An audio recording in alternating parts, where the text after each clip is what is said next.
You know, watching flowers go, talking to flowers. Have you ever talked to flowers? Mm-hmm. Flowers love people talking to them.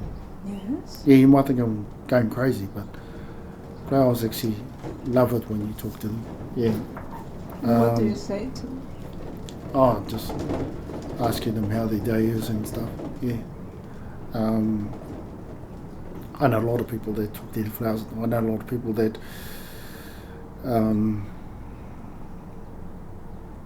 think that flowers and vegetables actually have feelings as well. I do. I reckon they have feelings. What do you reckon? Do they have feelings?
I lived in central Otago for a season, from autumn till spring, and I took a little time visiting Te Anau one day on the root burn track. And a friend and I were sitting by the river when it started raining really lightly. This pattern fell on the river, and the speed at which it was going, it created this deeply textured space that it was water itself was meeting itself, and that opened up a way of sensing what was around me that is so often easy to tune out, if you're focused on other things. So from that moment, I sought shelter from the rain as it got heavier under these manuka trees. And on the rootburn track, it's alpine, it's really cold, and the trees have grown this cover over it, which is probably a lichen, and it looked like it was wearing a woolly sweater. And I really felt how it was warm, and it made me warm to shelter under it. And at that moment, I could hear a sound coming from the branches that turned to singing. It was the first time that I could really hear these plants that, have these relationships with one another. They are in community, and they're creating music with their breathing and their pulsing and their rhythm. And you can think that in similar ways with the encounters that certain plants have with insects, or one that might shade another one from getting too much sun, or that, there is a sense of giving to each other, that it does help me to think when I'm putting a garden together, or when I'm observing here how gardens are put together, what are they giving to each other? What do they enjoy about each other? It's not necessarily about me and my relationship to them anymore. It is how does this green world benefit with the flying world and the burrowing world and the rain and sun. So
So I heard an answer to that. No. If it didn't stop spinning, we'd fall off. But what would we? Yeah. But why can't we feel it spinning? Because it's going too fast. Is that right? Oh. It's going, well, I can't remember all these scientific figures, but it's going really fast. And that's what holds us on. Gives us gravity and what have you. So, yeah. I thought it'd be going really slow. That's why we can't feel it spilling. That's what I would have thought. It's my understanding. You know how some things, like wheels and what have you, if they're really going at a fast rate, they look like they're standing still,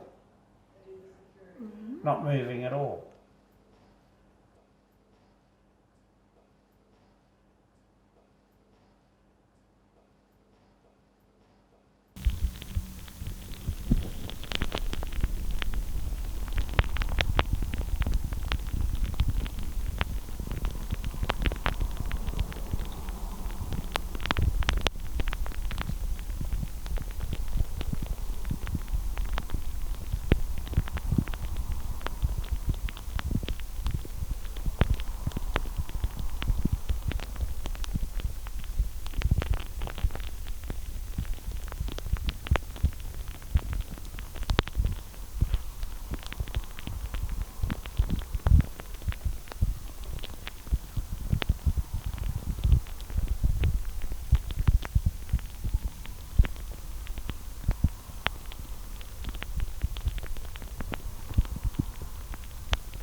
When I first went to work at Ipuni school, I had difficulty getting to know the community. They didn't know who I was, and we had a long journey together that was sometimes filled with mistrust, as I was this external person that had come to their community to dig up their back lawn, and there wasn't always a sense of trust around what I was doing.